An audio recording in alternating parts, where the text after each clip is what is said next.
அனைவருக்கும் எனது அன்பான வணக்கம்.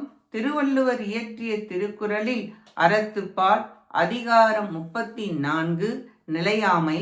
ஞானம் வீடு பயக்கும் உணர்வு. நிலையாமையானது தோற்றமுடைய யாவும் அழியும் தன்மை உடையனவாகும். செல்வம், உடம்பு, கண்ணுக்கு புலப்படும் பொருட்கள் எல்லாம் அழியும் தன்மையுடையது. பற்றுவது அறம் இல்லத்தாருக்கு, விடுவது அறம் துறவினருக்கு. ஞானம் வர நிலையாமை புரிய வேண்டும், இல்லையேல் ஆசை நீங்காது. துறவு நிலையில் அனைத்தையும் விடுபவர்களுக்கு ஞானம் மிளிரும், நிம்மதி வரும், இறை அனுபவம் பெற இது மிக அவசியமாகும். 331வது குறள். நில்லாதவற்றை நிலையின என்று உணரும் புல்லறிவாண்மை கடை.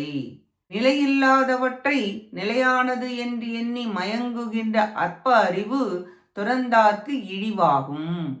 புல்லறிவாளன் என்றால் பற்று கொண்டு சிற்றின்பத்திற்கு ஏதுவாகிய செல்வத்தின் கண் அனுபவிக்கும் இந்த உடம்பின் வழி செல்லுதலை குறிப்பது. இவ்வுடம்பும் செல்வமும் நிலையில்லாதது. நிலையில்லாத பொருளை நிலைத்தது என்று கருதுவதே பெரும் துன்பமாகும். அழகு, பொருள், செல்வம், உடல் என எல்லாம் மாறும், அழியும். பொருள் பற்றும் உடல் பற்றும் துறவிகளுக்கும் கற்றவர்களுக்கும் போக வேண்டும். இதை உணர வேண்டும். ஞானம் வர நிலையாமை உணர வேண்டியது கட்டாயமாகும். மன நிம்மதியுடன் வாழ நிலையாமையை உணர வேண்டும். இக்குறளால் தோற்றமுடையன எல்லாம் அழியும் என்று தெரியாமல் அவற்றின் மேல் பற்று செய்தல் பிறவித் துன்பம் தரும், அது துறவியர்க்கு இழுக்கு என்பது கூறப்பட்டது. நன்றி, வணக்கம்.